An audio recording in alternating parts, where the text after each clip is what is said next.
Welcome back my YouTube family. कैसे हैं आप सभी। तो जैसे कि आप देख रहे हैं ये है पार्ट 2 अपाची 200cc 4V के इंजन के क्लच का। और आपने अगर पार्ट 1 नहीं देखा है जो था गियर बॉक्स फिटिंग का, तो उसे प्लीज़ ज़रूर देखिएगा, क्योंकि इसमें मैंने बहुत महत्वपूर्ण इन्फॉर्मेशन दी है गियर बॉक्स की गरारियों की पोजीशन की, और साथ ही ये भी बताया है कि गियर बॉक्स में आपको किन किन चीज़ों का ध्यान रखना चाहिए। इस पार्ट में हम देखेंगे कि क्लच फिटिंग करने के दौरान हमें किन किन बातों का ध्यान रखना चाहिए। जो भी मेरा एक्सपीरियंस है उसके अकॉर्डिंग मैं आपको एक्सप्लेन करूंगा। अदरवाइज अगर आपको ऐसा लगता है कि कोई ऐसी इन्फॉर्मेशन है जो मैं मिस कर रहा हूं, तो आप मुझे कमेंट बॉक्स में कमेंट करके बता सकते हैं। उसका मैं नेक्स्ट वीडियो में ध्यान रखूंगा। और इस वीडियो को देखने के बाद आप मुझे जरूर ये बताइएगा कि आपने इस वीडियो में ऐसा क्या नया सीखा। तो इस पार्ट में आप देख रहे हैं मैं लुब्रिकेशन कर रहा हूँ प्राइमरी गियर को। तो जैसे भी आप कोई भी पार्ट लगाएं उसको लुब्रिकेशन जरूर करें।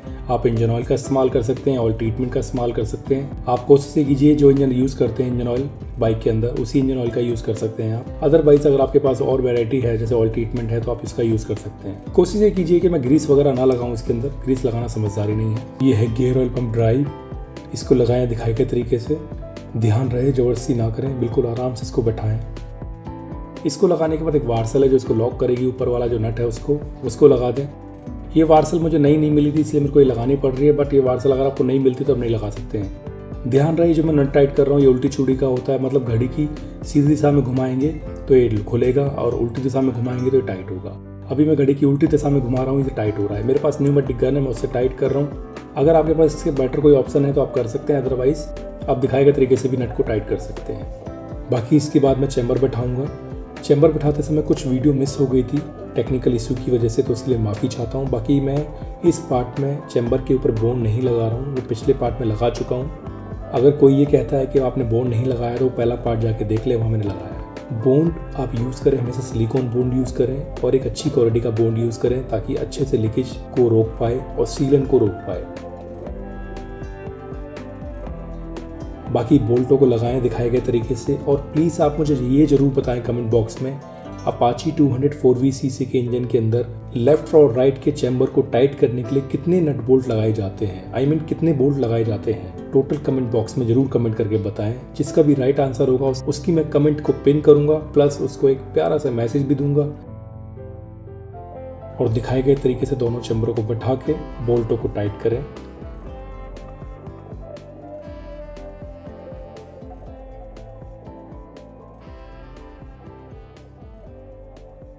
जब भी चैम्बरों को बैठाएं तो दोनों साफ्टों को घुमा के देख लें, इनपुट और आउटपुट प्लस क्रैंक को घुमा के देख लें, वो बिल्कुल फ्री घूमनी चाहिए। तो ये हमारे चैम्बर कंप्लीट हो चुके हैं। अब हम क्लच को फिट करेंगे। ये है ऑयल गाइड, इसको लगाएं और इसको लगाते समय ध्यान रखें बिल्कुल सीधी जानी चाहिए अंदर और बैठनी चाहिए ठीक से। आप दिखाए गए तरीके से भी लगा सकते हैं। बेसिकली ये क्या करती है, गियर बॉक्स की जो गरारियाँ होती है उनके ऊपर ऑयल को प्रेशर से फेंकती है, या यूँ समझ लीजिए प्रेशर से ऑयल उनके ऊपर गिरता है। इससे ऑयल की गरारियाँ जल्दी खराब नहीं होती, क्योंकि ये हाई स्पीड इंजन है। ये है पिन होल्डर और इंडेक्स स्टार। ये है पिन होल्डर, आपको इसको दिखाए गए तरीके से लगाना है। और ये है इंडेक्स स्टार, इसमें उल्टा सीधा होता है, ध्यान रखें इसका। स्क्रू लगा दें, इसको ठीक से टाइट करें क्योंकि ये बहुत इंपॉर्टेंट पेच होता है। कभी कभार क्या होता है बोल्ट टाइट करने से गियर सिलेक्टर फंस जाता है, तो इसका ध्यान रखें। बोल्ट टाइट करते समय एक साइड पूरा रोटेट कर लें पहले गियर शिफ्टर को, उसके बाद बोल्ट को टाइट करें। जैसे कि आप टाइट कर रहे हैं तो राइट में घूमेगा, तो राइट में पूरी गरारी को घुमा के पहले गियर शिफ्टर को घुमा दें, फिर बोल्ट को ठीक से टाइट करें। ये है स्टॉपर स्प्रिंग, इसको लगाएं दिखाए गए तरीके से और ध्यान रहे कहीं से चटकी ना हो या टेढ़ी या मुड़ी ना हो। ये है गियर स्टॉपर, इसको हम गियर डॉग भी बोलते हैं। इसका ध्यान रखें, इसका रोलर के अंदर जोर से ज़्यादा प्लेन ही होनी चाहिए और ये कटा हुआ नहीं होना चाहिए। वैसे इसके अंदर जल्दी प्रॉब्लम आती नहीं है, अगर आ जाती है तो गाड़ी के गियर हाथ डलेंगे, गियर फंसेंगे और गियर स्लिप भी हो सकते हैं। और इसकी स्प्रिंग का जरूर ध्यान रखें, स्प्रिंग बहुत इंपॉर्टेंट होती है इसकी। और दिखाए गए तरीके से लगाएं।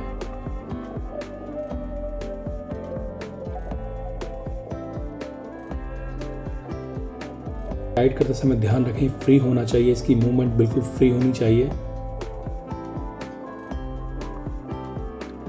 ये है गियर साफ्ट, गियर साफ्ट को लगाते समय ध्यान रहें वो सीधी होनी चाहिए, स्प्रिंग खराब नहीं होनी चाहिए, कटी नहीं होनी चाहिए, टूटी नहीं होनी चाहिए, चटकी नहीं होनी चाहिए।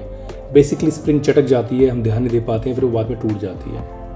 और ये स्प्रिंग का ध्यान रखें, इसके बीच में स्प्रिंग के गैप ज़्यादा नहीं होना चाहिए। अगर गैप ज़्यादा होगा तो गियर ऑटोमेटिकली स्लिप होंगे। और गियर साफ्ट जब भी लगाएं तो लुब्रिकेशन का हमेशा ध्यान रखें। और लगाते समय इसमें बिल्कुल भी चोट वगैरह ना मारें, बिल्कुल आराम से इसको बैठाएं। अगर ये ज़बरदस्ती बैठाते हैं आप तो कहीं ना कहीं फिर गियर शाफ्ट टेढ़ी है या ख़राब है, ऐसा ना करें। और लगाने के बाद एक बार इसको रोटेट करके ज़रूर देख लें gear shaft first class free है नहीं है, गियर काम कर रहे हैं नहीं कर रहे हैं। एक गियर को आगे पीछे करके ज़रूर देखें।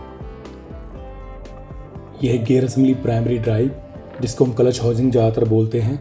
देखिए इसके अंदर आपको 3 चीज़ों का हमेशा ध्यान रखना है। एक तो होता है इसके सेंटर में बुश, पीतल का जिसे हम बोलते हैं, कट जाता है जल्दी। इसके कटने से इसमें साइड प्ले ज़्यादा आ जाती है, जिस वजह से गाड़ी के अंदर गियरों की और नॉकिंग की प्रॉब्लम आती है और वाइब्रेशन भी गाड़ी ज़्यादा करती है।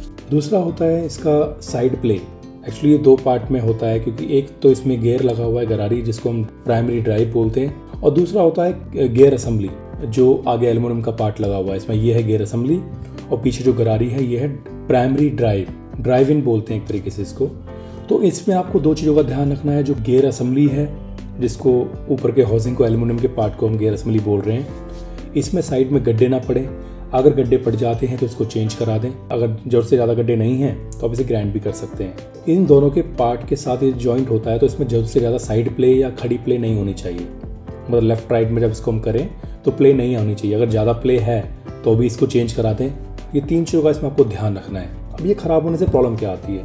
अगर प्राइमरी गियर की गरारी ख़राब हो जाती है तो आप जब क्लच छोड़ के गाड़ी को चलाएंगे, जैसे हम पहले गियर में गाड़ी को चलाएं और स्पीड बढ़ाते रहें, बस गाड़ी का गियर चेंज ना करें, तो उस टाइप की आवाज़ आपको हल्के से में उठाने पे आने लग जाएगी। दूसरा होता है इसका जो ये प्राइमरी गियर है, इसके अंदर प्ले आ जाना दोनों के अंदर, तो एक गड़ जैसे मैन बैरिंग ख़राब हो जाते हैं ना, गड़ इस टाइप की आवाज़ आएगी। तीसरा होता है इसका जो एल्युमिनियम का वाला पार्ट है, जिसको मैं बोल रहा हूँ गियर असेंबली, तो इसके अंदर अगर गड्ढे पड़ जाते हैं, इसके साइडों में जहाँ क्लच पेडें बैठती हैं, तो वो गड्ढे पड़ने से गाड़ी के गियर बहुत ज़्यादा हार्ड हो जाते हैं, शिफ्टिंग करने में प्रॉब्लम आती है। अगर आप एक राइडर हैं और आपकी गाड़ी आपके पास 200 अपाची है और आप इस वीडियो को देख रहे हैं और आपकी गाड़ी में सेम यही प्रॉब्लम आ रही है कि मेरी गाड़ी गियर शिफ्ट करने पे गियर टाइट डल रहे हैं या अटक रहे हैं, तो एक बार सब कुछ करा चुके हैं तो क्लच खुलवा के इस क्लच हाउसिंग को चेक करा लें, इसमें गड्ढे तो नहीं पड़े हुए हैं। देखिए अब यहाँ पे ये एक इंपॉर्टेंट मिथ है, सिर्फ इसी वजह से गियर में प्रॉब्लम नहीं आती है, प्रॉब्लम और भी बहुत सारी चीज़ें होती हैं। तो अब क्योंकि इस वीडियो के अंदर मैं सिर्फ क्लच की बात करी है अपाची के, तो मैं अभी इस डिटेल में नहीं जा सकता।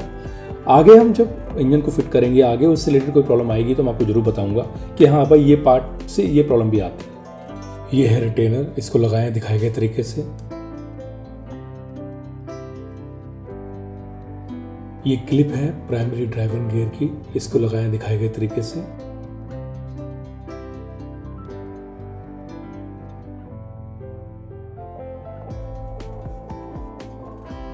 बुश में लुब्रिकेशन करके इसको बैठाएं।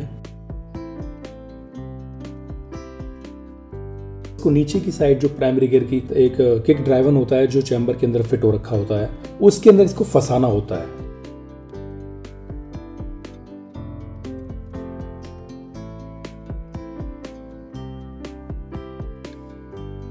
दबाने के बाद दिखाए गए तरीके से देख लें, ऊपर खींच के, ये आराम से बाहर तो नहीं आ रहा है। ये लॉक होना बहुत ज़रूरी है। अगर ये लॉक नहीं होगा तो इसमें बीच में प्ले ज़्यादा होगी, इससे वाइब्रेशन ज़्यादा होगी, पिकअप भी ड्रॉप होगा और सापट भी जल्दी ख़राब हो जाएगी और आपकी गाड़ी के अंदर गियर की समस्या तो आएगी, साथ में क्लच पेड भी जल्दी ख़राब हो जाएंगी। वार्सर लगाएं। ये है हमारा हब क्लच। हब क्लच का ध्यान रखें, ये बिल्कुल नीट एंड क्लीन होना चाहिए और फ्रेश होना चाहिए, बिल्कुल भी घिसा किटा तो होना ही नहीं चाहिए। दिखाए गए तरीके से फिर क्लच प्लेटें लगाएं। क्लच प्लेट और प्रेशर प्लेट लगाते समय आपको बहुत महत्वपूर्ण जो ध्यान रखना है, 2 चीज़ों का रखना है। एक तो टेढ़ी नहीं होनी चाहिए, दूसरा घिसी नहीं होनी चाहिए।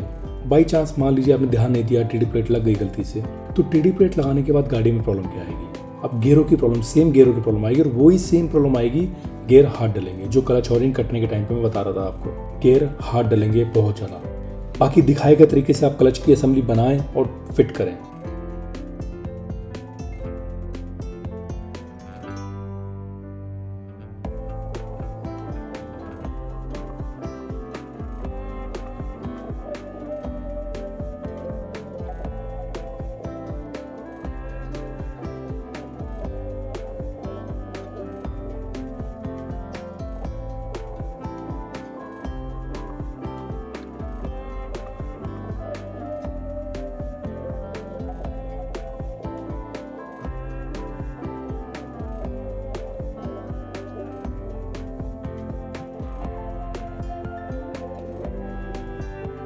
ध्यान रहे जब भी आप क्लच हाउसिंग या हब बैठाएं, शाफ्ट के अंदर आराम से रोटेट करते हुए बैठाएं, उसको दिखाए हुए तरीके से। इसमें हाथ या हथौड़ा का इस्तेमाल ना करें, इससे भी क्लच प्लेटें टेढ़ी हो सकती हैं।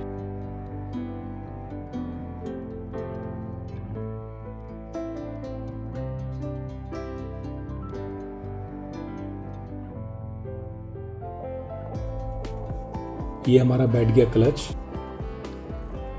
अब हम इसके अंदर वार्सल नट लगाएंगे। वार्सल में ध्यान रहे उल्टा सीधा होता है, उठा हुआ हिस्सा हमेशा ऊपर की साइड रहेगा और जो डाउन वाला एरिया है वो नीचे रहेगा, क्योंकि इसमें टेम्पर होता है। इसलिए अब टेम्पर क्यों होता है मुझे कमेंट करके जरूर बताना यार। ये टेम्पर वाला पार्ट बहुत इंपॉर्टेंट है। देखिए, अगर वार्सल में टेम्पर है, जैसे कट वार्सल होती है, उसमें टेम्पर बनाया जाता है ताकि नट को लॉक किया जाए, वाइब्रेशन से खुले ना, इसीलिए इसमें टेम्पर दिया गया है। कभी कभार क्या होता है, अपने आप नट खुल जाता है क्लच का। तो टेम्पर वार्सल बहुत इंपॉर्टेंट है क्लच के अंदर। अगर आपकी गाड़ी अपाची 200cc 4V है तो उसमें टेम्पर वार्सल का ध्यान रखें, वो लगी होनी चाहिए। कभी कभार ऐसा होता है नट लगाते समय, खोलते समय वार्सल खो जाती है, मिस हो जाती है, तो हम कोई टेम्परेरी वार्सल सब्स्टिट्यूट लगा देते हैं। लेकिन उसे लगाने से नुकसान यही होगा, आपकी जब लॉन्ग राइड पे गाड़ी जाएगी तो क्लच नट खुलने के चांसेस बढ़ जाते हैं। अगर ऐसा होता है तो गाड़ी के गियर डलना बंद हो जाएंगे। तो ध्यान रहे, बाकी दिखाए गए तरीके से इस नट को फिट करें।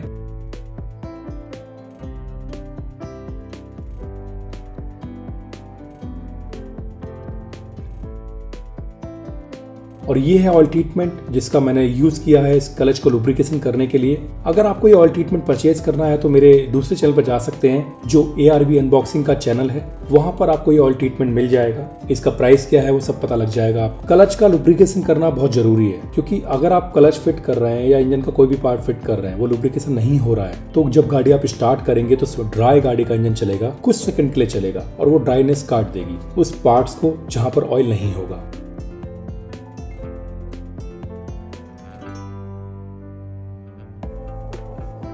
उसके बाद ये स्प्रिंग लगाएं, 4 प्लेट लगाएं ठेसी वाली और 4 बोल्ट हैं ये लगाएं। ये ध्यान रहे स्प्रिंग बराबर होनी चाहिए। स्प्रिंग कोई भी छोटी बड़ी ना हो, या कटी ना हो, या टूटी ना हो। वैसे स्प्रिंग जल्दी खराब नहीं होती है। इस स्प्रिंग की हाइट मेजर की जाती है। अभी आप दिखाए गए तरीके से इसको फिट करें और फिट करने के दौरान ध्यान रहे स्प्रिंग जो है वो सेम हाइट की होनी चाहिए, चारों की चारों। अगर इसमें कोई भी स्प्रिंग ऐसी है जिसकी हाइट कम या ज्यादा है तो आप स्प्रिंग को बदल दें। स्प्रिंग चारों सेम हाइट की लगाएं। इससे प्रॉपर ठेसी प्लेट जो है वो प्रॉपर बैठेगी, जिससे क्लच प्रॉपर तरीके से सेट होगा। जब आप क्लच फिट करेंगे, क्लच को एडजस्ट करेंगे तो क्लच की अंदर वाइब्रेशन नहीं आएगी। कभी कभार किसी गाड़ी में क्या होता है, लीवर वाइब्रेट करता है क्लच छोड़ने पे या दबाने पे, तो वो एक ये रीजन होता है लीवर वाइब्रेशन का। क्या ये पहले से आप बात जानते थे? प्लीज मुझे कमेंट बॉक्स में जरूर कमेंट करके बताना।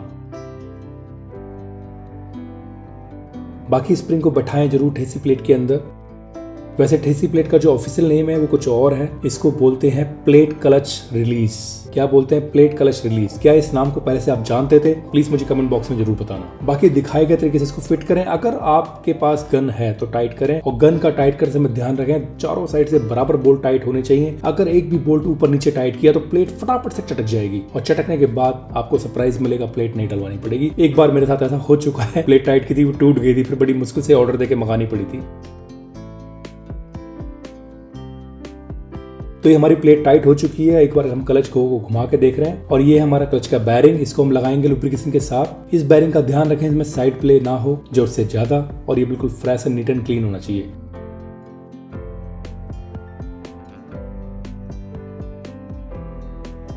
ये है हमारा ऑयल पंप की गियर गरारी, जो PVC गरारी होती है। कोई बता सकता है मुझे प्लास्टिक की गरारी क्यों दी गई है? अगर कोई जानता है तो मुझे प्लीज कमेंट करके बॉक्स में बताए कि प्लास्टिक गरारी ऑयल पंप में क्यों दी जाती है। मोस्टली गाड़ियां होती है, सब में ऑयल पंप की गरारी प्लास्टिक की होती है। इस आंसर का जवाब जो देगा वो एक लकी पर्सन होगा। उसको मैं कमेंट बॉक्स की उसकी पिन करूंगा, प्लस उसको एक बढ़िया सा प्यारा सा मैसेज भी अप्लाई करूंगा। तो दिखाए गए तरीके से इसको लगाएं, इसकी पिन का ध्यान रखें, लॉक का ध्यान रखें, प्रॉपर बैठना चाहिए। बाकी आप जब भी इंजन ओवरऑलिंग करें, ऑयल पंप को पूरा खोल के साफ करें और अंदर की उसकी पाइप लाइन भी साफ करें।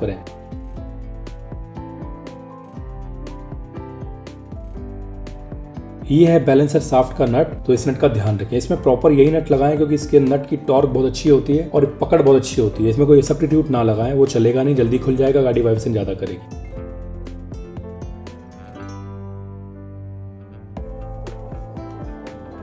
ये हो चुका है नट टाइट, ऑलमोस्ट क्लच का सारा काम हो चुका है। अब रह गया है क्लच कवर, हम वो लगाएंगे।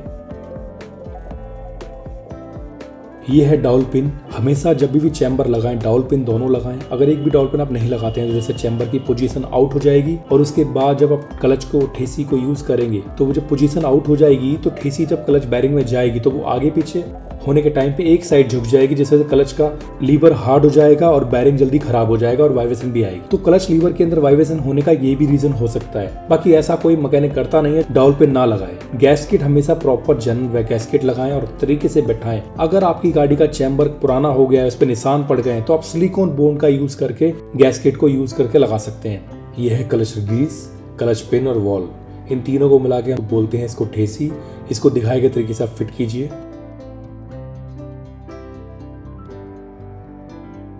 तो ये है क्लच कवर। क्लच कवर लगाने के टाइम पे आप इसकी रॉड का ध्यान रखें। इसके ऊपर एक रॉड में एक रबड़ लगती है, इस रबड़ की ऑयल सील लगती है, उस ऑयल सील का ध्यान रखें। एक ये पंप की ऑयल सील लगती है, इसका ध्यान रखें। और ठेसी का ध्यान रखें, उसके अंदर एक गोली होती है, उसका ध्यान रखें। इसको दिखाए गए तरीके से इसको फिट करें।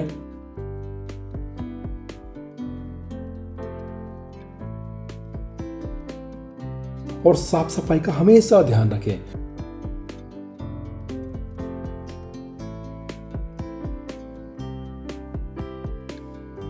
और ये क्लच कवर हमारा बैठ चुका है। क्लच कवर में कितने बोल्ट होते हैं दोस्तों, इसको गिन के कमेंट बॉक्स में जरूर बताएं।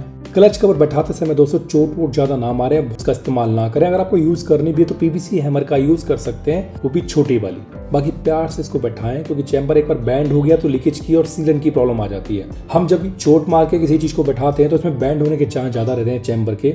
आपने देखा होगा बहुत सी गाड़ियों में इंजन में सीलन आ जाती है साइड से, तो उसका ये भी रीजन हो सकता है सीलन आने का। बाकी इसको जब टाइट करें तो क्रॉस वाइज बोल्टों को टाइट करें।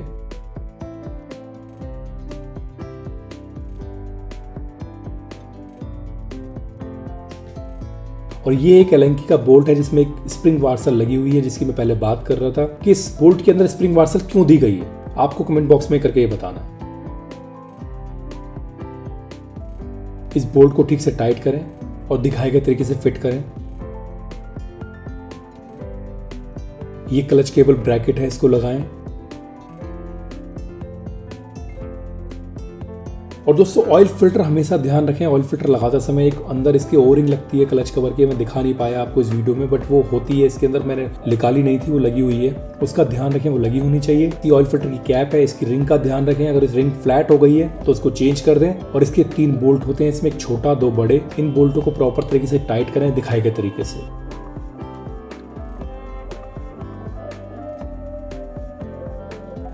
तो दोस्तों ये था इसका पार्ट 2। पार्ट 2 इसका पार्ट 3 हम हेड सिलेंडर के ऊपर बनाएंगे, जिसके अंदर हम हेड की डेडिकेटेड अलग एक वीडियो बनाएंगे। हेड की लंबी वीडियो बनेगी, उसमें डिटेल वीडियो होगी। वो वीडियो आपको नेक्स्ट वीक मिल जाएगी। बाकी ये वीडियो कैसी लगी आप कमेंट बॉक्स में जरूर मुझे बताना और प्यार बांटते रहना अपना। बाकी इस वीडियो में आपको ऐसी कौन सी जानकारी मिली जो पहले नहीं थी, इस वीडियो के अंदर मुझे जरूर बताना कमेंट बॉक्स में। और ऐसी वीडियो देखने के लिए मेरे चैनल को सब्सक्राइब जरूर करें। तो मिलते हैं नेक्स्ट वीडियो में।